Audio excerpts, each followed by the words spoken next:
So hey guys, Vande Mataram. Avinash here again. यार actually ये video काफ़ी दिनों के बाद आ रहा है और बीच में काफ़ी दिनों से वीडियो नहीं बना पा रहा था। एक्चुअली उसका रीज़न ये था कि कुछ कुछ थोड़े पर्सनल प्रॉब्लम्स थे, दैट्स वाई।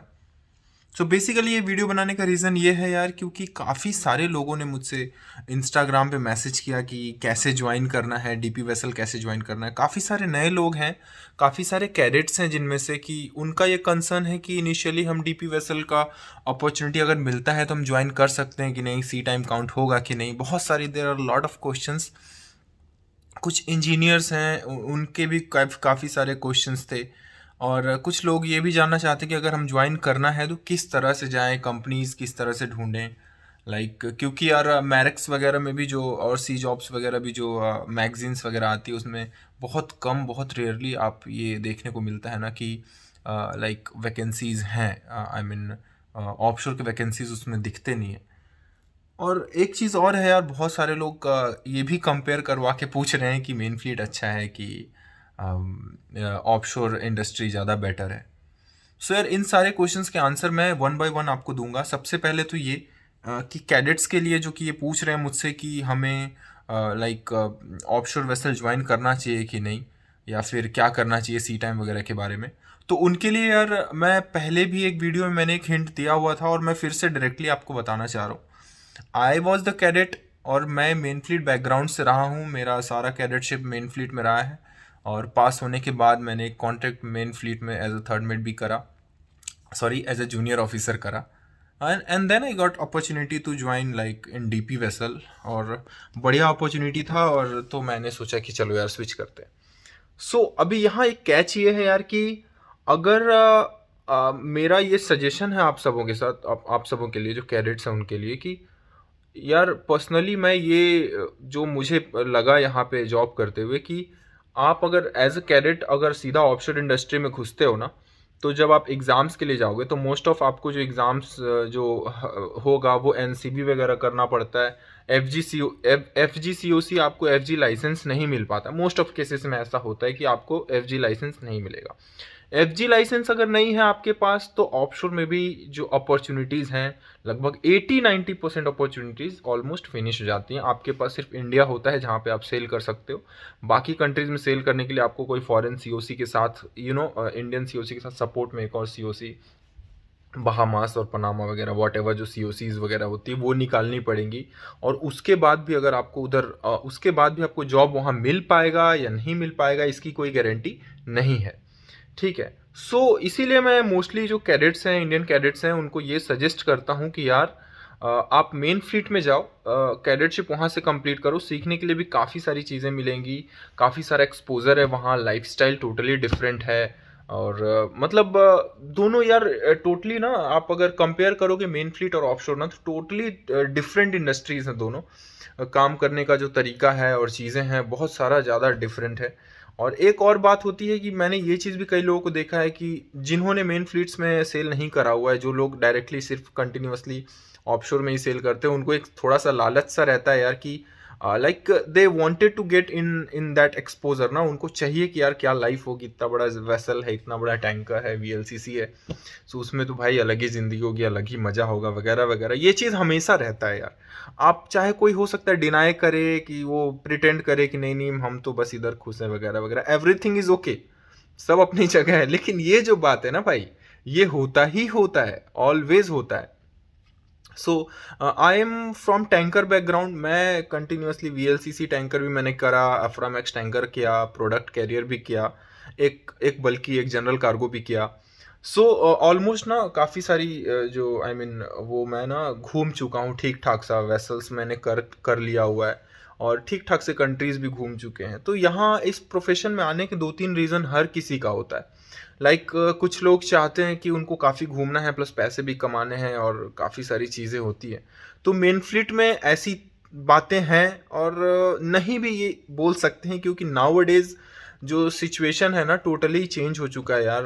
बहुत ज़्यादा अपॉर्चुनिटी घूमने के नहीं मिलते हैं, क्योंकि ऑपरेशंस काफ़ी फास्ट हो चुके हैं। मुझे याद है कि हम वीएलसीसी पे थे और हम एक सोहर करके एक पोर्ट था वहाँ गए थे। और हमारा जो वीएलसीसी था अबाउट लाइक 30 आवर्स के अंदर ही पूरा उन्होंने लोड कर दिया था। तो एक एग्जांपल है, जस्ट एन एग्जांपल। वैसे कंटेनर वेसल पे अगर आप उतने सारे कंटेनर देखते हो तो ऐसा नहीं है कि वो सारे के सारे एक ही पोर्ट के होते हैं, इन बिटवीन बहुत सारे पोर्ट होते हैं, वहाँ पे आपको डिस्चार्ज करना होता है। कई बारी तो ऐसा भी होता है कि कंटेनर वेसल्स के जो एक एक दिन में दो दो तीन तीन पोर्ट्स उनको कवर करना होता है। तो इमेजिन यार कि उस एक दिन में अगर 2 पोर्ट या 3 पोर्ट कवर कर रहा है, तो उस एक दिन में ही उनको अगर 3 कर रहा है तो 6 लगभग मूरिंग अनमूरिंग ऑपरेशंस करने होंगे, उतने सारे पेपर वर्क, उतने सारे काम, बहुत सारा कुछ होता है यार, बहुत सारा प्रोसेस होता है। और नाउ डेज हर एक कंट्री, हर एक पोर्ट इतना स्ट्रिक्ट होता जा रहा है, इतना सारा पीएससी इंस्पेक्शन, ये वो दुनियादारी, मतलब खौफ का दूसरा नाम हो जाता है यार जब ये पता चलता है कि भाई 2 दिन में हम किसी पोर्ट पे जाने वाले हैं। तो अलग टेंशन वहाँ पे माहौल क्रिएट होने लगता है। But apart from all this आपको एक अलग ही डिफरेंट लेवल का एक्सपोजर मिलता है वहाँ पे। जो मेन फ्लीट है, बहुत सारी कंट्रीज में आप घूम सकते हो, घूमते भी हो, चांसेस तो मिलते ही हैं ऑब्वियसली, ऑफशोर से कहीं ज़्यादा चांसेस मिलते हैं घूमने वगैरह के, सैलरी वगैरह एवरीथिंग इज़ गुड। सो ये एक चीज़ है, ये एक चीज़ है। मैं टॉपिक से हटना नहीं चाह रहा हूँ, मैं आपको वापस उसी जगह पे लाता हूँ जहाँ से मैंने शुरू किया था। तो कैडेट्स के लिए ये चीज़ बहुत इंपॉर्टेंट है, एक मेंटल सेटिस्फेक्शन भी होता है यार कि हम इस प्रोफेशन में आए हैं, तो हमें एक ये एक्सपोजर तो चाहिए होता है, और ज़रूरी भी है। बहुत नई नई चीज़ें आपको वहाँ पे सीखने के लिए मिलेंगी जो आपको ऑफशोर में नहीं मिलेगा। To be very frankly I am speaking, बहुत सारे नए एक्सपीरियंसेस हैं जो आपको ऑफशोर में नहीं मिलेगा। प्रोफेशनलिज्म भी कंपेटिवली, हालांकि कहना नहीं चाहिए, बट 19-20 का फ़र्क है, वहाँ थोड़ा सा ज़्यादा है, 20 है इधर 90 है इस मैटर में भी। और एक और होता है थोड़ा सा, नए कैडेट्स जो जाते हैं उनको थोड़ा यूनिफॉर्म वगैरह का काफ़ी लालच होता है, तो वो चीज़ भी आपको मेन फ्लीट्स में कंपेटिवली ज़्यादा अपॉर्चुनिटीज़ हैं यूनिफॉर्म्स पहनने के, ऑफशोर में बहुत कम है। कुछ कंपनियां हैं जो फॉलो करती हैं, बाकी मोस्टली उतना नहीं है। सो गाइज, अब यहाँ 2-3 चीज़ यहाँ पे आता है। पहला तो आपको सी टाइम कंप्लीटली कंटिन्यूसली मिलता है मेन फ्लीट में, जिसके थ्रू आप डायरेक्टली 18 मंथ अपना कैडेटशिप कंप्लीट करो और सीधा आप एग्ज़ाम के लिए अपीयर हो जाओ। ठीक है, सीधा आप एग्ज़ाम दो, सेकेंड मिड थर्ड मिड का जो COC आता है वो लो, एंड देन आप एक डिसाइड करो, एक पिक करो कि आपको क्या करना है। द सेकेंड थिंग इज़ कि हाँ, आपको एक ठीक ठाक सा एक्सपोजर उधर मिल चुका होता है, एक सेटिस्फेक्शन लेवल आ चुका होता है, उस चीज़ के बारे में भी आप नोन होते हैं। वो कहते हैं ना कि जिस चीज़ के बारे में नहीं पता होता हमें, उस चीज़ को देखने की, उस चीज़ को पाने की जो इच्छाएं होती है हमारी, वो बहुत ज़्यादा होती है, तीव्र होती है। ये तो उस इंडस्ट्री के बारे में भी अगर आप जान चुके होंगे, तो अगर आपके बगल से कोई एक बड़ा सा सेक्सी सा जहाज गुजरता है ना, तो लगता तो यार वाह यार क्या जहाज है, बट आपको ये पता होता है यार भाई मैंने तो सेल करा है इस पे, मुझे पता है क्या लाइफस्टाइल होती है उस पे। तो हाँ, अब आते हैं ऑफशोर वेसल्स पे। तो ऑफशोर वेसल्स यार आपको ज़्यादा स्टेबल करने की कोशिश करते हैं यार, मोर स्टेबिलिटी। आप छोटे रैंक से ही आपका जो कॉन्ट्रैक्ट है वो छोटा होता चला जाएगा, 3 महीने के कॉन्ट्रैक्ट सेकंड मेट्स को मिल जाते हैं वहाँ। Promotion, to be frank, main fleet में प्रमोशन इज़ लाइक भाई वो हिलेरियस है, बहुत ज़्यादा डिफ़िकल्ट हो गया आजकल। आप अपग्रेडेड मोस्ट ऑफ जो अच्छी कंपनियां हैं उनको अपग्रेडेड COC चाहिए होता है, तब वो प्रमोट करते हैं। जैसे कि अगर आप थर्ड मेट हो, आपके पास चीफ मेट लाइसेंस हुआ, तब आपको सेकंड में प्रमोट किया जाता है। बहुत सारी कंपनियां ये चीज़ फॉलो कर रही है, बट ऑफशोर में ऐसा नहीं है। Promotions are very nice as compare to main fleet. दूसरा बात ये है कि अब हम बात करते हैं टॉप ऑफशोर कंपनीज और टॉप मेन फ्लीट कंपनीज के बारे में बात करेंगे। तो इसमें होता क्या है कि आप ऑफशोर में थोड़ी सी आपको ज़्यादा स्टेबिलिटी मिलती है। बहुत सारे जो कंपनीज के वेसल्स होते हैं उसमें ना कंटिन्यूसली रोटेशन वाले कॉन्ट्रैक्ट मिल जाते हैं मोस्ट ऑफ। तो एक ये चीज़ अच्छा होता है। यहाँ पे आपको जो बहुत ज़्यादा घूमने वगैरह के लिए नहीं मिलेगा, बट वर्कलोड एज़ कम्पेयर्ड कम है, काफ़ी कम है, क्योंकि एक ही टाइप का काम, एक ही टाइप का क्योंकि एक ही कंट्री में मोस्टली ये जो वेसल्स हैं वो ऑपरेट होते हैं, किसी पर्टिकुलर ऑयल फील्ड में ऑपरेट होते हैं। Like I was working in Aramco, तो ऐसा हो जाता है ना कि एक आध 1.5 महीने 2 महीने के बाद ना आपको पूरे रीजन के चार्ट्स तक याद हो जाते हैं कि हाँ भाई इस रीजन में यहाँ पे फलाना रिग है, वहाँ पे वो प्लेटफॉर्म है, यहाँ ये है। तो काफ़ी स्मूथ ऑपरेशन हो जाता है। आप आराम आराम से, आपको सब कुछ पता होता है, लाइक पिन पॉइंट कि भाई मुझे ये करना है, ऐसे ऐसे करना है, ये पेपर करना है, ये ऑपरेशन से पहले मुझे ये 3-4 पेपर वो करने हैं। तो ये सारी चीज़ें आपको बहुत हद तक पता हो जाती है। PSC इंस्पेक्शन में भी जितने लोग आपको आते हैं कंटिन्यूसली इंस्पेक्शन के लिए, धीरे धीरे आप उनको जानने लगते हो, वो आपको जानने लगते हैं। तो आपको होता है ना कि आप किसी से कंटिन्यूसली इंटरेक्ट कर रहे हो, तो चीज़ें जो होती हैं बेटर हो जाती हैं, अंडरस्टैंडिंग एक बेटर लेवल का अंडरस्टैंडिंग हो जाता है। तो एक ये चीज़ हो जाता है। तो अब बात करते हैं एक बहुत ही इम्पोर्टेंट फैक्टर की, जो है सैलरी। तो ऐसा नहीं है भाई कि ऑफशोर वेसल छोटे होते हैं, स्मॉल होते हैं तो सैलरी कम होता होगा, या फिर वहाँ पे लाइफस्टाइल उतनी अच्छी नहीं होती होगी, या जो भी है वगैरह वगैरह। तो क्योंकि यार मैंने यहाँ जब से मैं आपको फ्रैंकली बता रहा हूँ कि जब पहला मैंने ऑफशोर वेसल ज्वाइन किया, that was a DP2 vessel. उसके जस्ट पहले मैंने VLCC किया था, that was more than 300 metre, और लगभग मोर देन 50 मीटर उसका ब्रेड था उस वेसल का। एंड सडनली मुझे DP2 वेसल मिला, इसका टोटल लेंथ था 60 metre and breadth was like 16 something, 15-16 metre का था। तो भाई अब मैंने जब सडनली, मेरी सऊदी से ज्वाइनिंग थी, सऊदी अरामको का वेसल था, मैं जब वेसल के सामने खड़ा हुआ तो इट लिटरली बहुत ज़्यादा हर्ट हुआ यार, कहाँ मैं जा रहा हूँ भाई, एकोमोडेशन कैसा होगा, क्या होगा। But trust me, DP vessel के जो एकोमोडेशन होते हैं ना, that is high tech, top notch. बहुत बड़े एकोमोडेशंस होते हैं, कैबिन वगैरह बड़ा ही सेक्सी सा होता है, बहुत बढ़िया लाइफस्टाइल है। खाना तो भाई पूछो ही मत, खाना बहुत बढ़िया होता है। लाइक उसमें क्या होता है कि फ्रेश आइटम्स रेगुलरली मिल जाते हैं। जिस कंपनी में मैं था वहाँ पे एवरी 15 डेज प्रोविज़न वगैरह आ जाता था, और काफ़ी मतलब काफ़ी अच्छा सब कुछ था। और सैलरी जो होता है भाई, अगर आप टॉप कंपनीज की बात करोगे ऑफशोर और मेन फ्लीट, तो ऑफशोर की सैलरी मेन फ्लीट से कहीं ज़्यादा होती है, रैंक वाइज अगर आप कंपेयर करो तो। और हाँ, आप वो कर सकते हो, हाँ, but you must be well certified. Like अगर आप सेकेंड ऑफिसर हो, तो ऐसा नहीं कि नॉर्मल सेकंड ऑफिसर हो, आप ज्वाइन कर लिए तो आपकी सैलरी बहुत अच्छी हो जाएगी। आप अगर सेकंड ऑफिसर हो तो आपके पास अगर DP अनलिमिटेड लाइसेंस आ जाता है, उसके बाद आपकी सैलरी मेन फ्लीट के सेकंड ऑफिसर से ज़्यादा हो जाती है। चांसेस होते हैं उसके कि उनसे ज़्यादा सैलरी आपके पास आएंगी, मोस्ट ऑफ। लाइक और क्या बताना है यार। तो कैडेट्स के लिए, जो नए लोग हैं, नए कैडेट्स हैं, उनके लिए मेरा सजेशन यही है यार कि पहले आप मेन फ्लीट जाइए, वहाँ से आप कैडेटशिप कंप्लीट कीजिए। उसके बाद आप देखिए कि यार आपको क्या करना है। अगर आपको मेन फ्लीट बहुत ज़्यादा अच्छा लग रहा है तो आई विल सजेस्ट कि आप स्टे देयर। और स्लोली अगर आपको लगता है कि उसके बाद आपको स्विच करने की ज़रूरत है, तो आप डेफिनेटली ट्राई कीजिए। लेकिन वो ट्राई जो है आप एक ऑफिसर बन जाने के बाद कीजिए तो ज़्यादा बेहतर होगा, ज़्यादा अच्छी अपॉर्चुनिटीज़ रहेंगी, ज़्यादा स्टेबल लाइफ होगा। यहाँ पे एक और अच्छी बात यह है, हालांकि कम्युनिकेशन आजकल everywhere in main fleet offshore doesn't matter, हर जगह सब सही हो चुका है, बट स्टिल कम्युनिकेशन अभी भी ऑफशोर इंडस्ट्री में ज़्यादा बेटर है, एक्सेप्ट ONGC इंडिया। भाई ONGC डिजास्टर है, सॉरी यार इसको काट दो। I don't want to get band.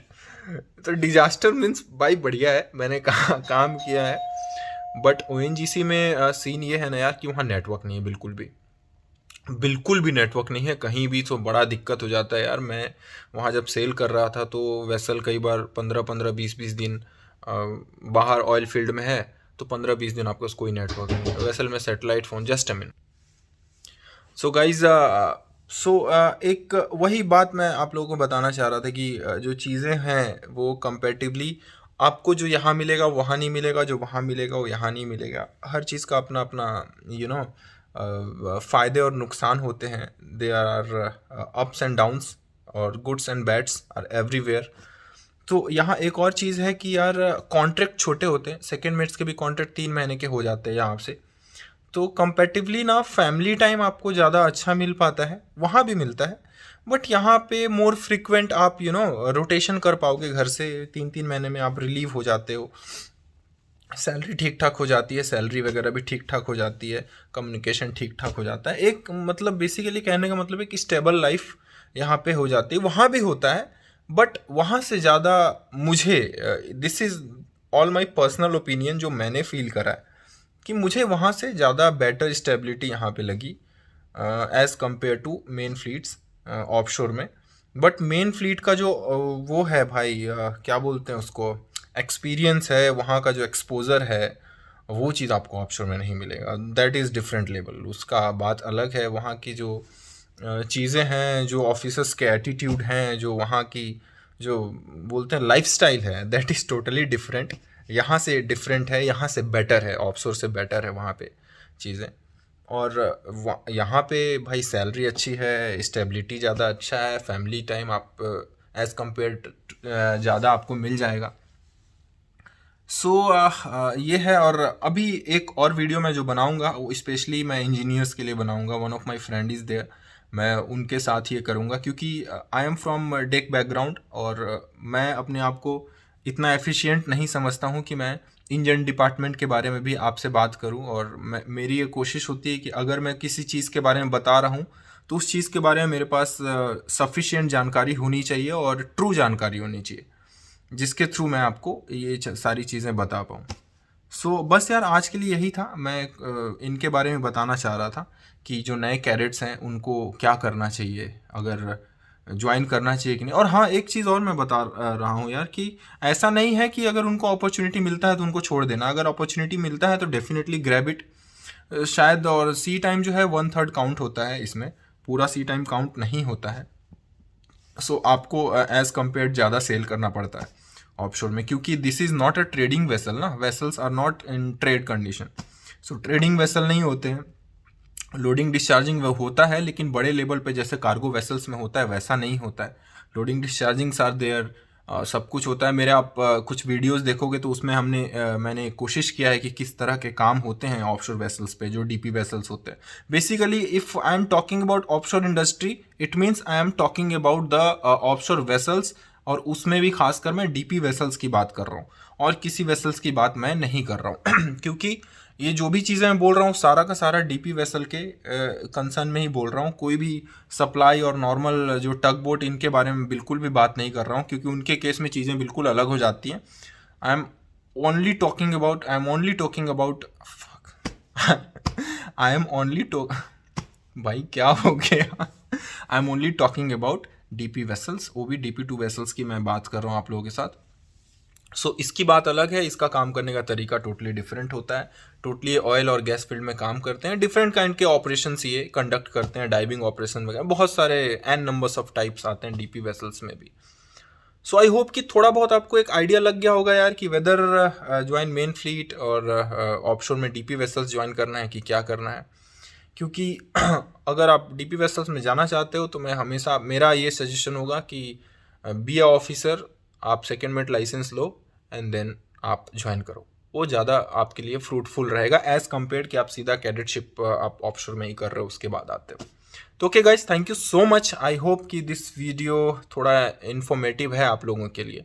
अगर है तो प्लीज़ डू कमेंट, और हमेशा की तरह सेलर अविनाश सिंह, ये जो मेरा इंस्टा आईडी है, कोई भी क्वेश्चन होता है या किसी भी तरह के क्वेश्चंस आपके पास होंगे तो आप मुझे इंस्टा पे आइए और मुझसे आप वो चीज़ एनी टाइम आप पूछ सकते हैं। हो सकता है कि देर होगा मुझे उसका आंसर करने में, but trust me guys, definitely मैं आपको आंसर करूँगा।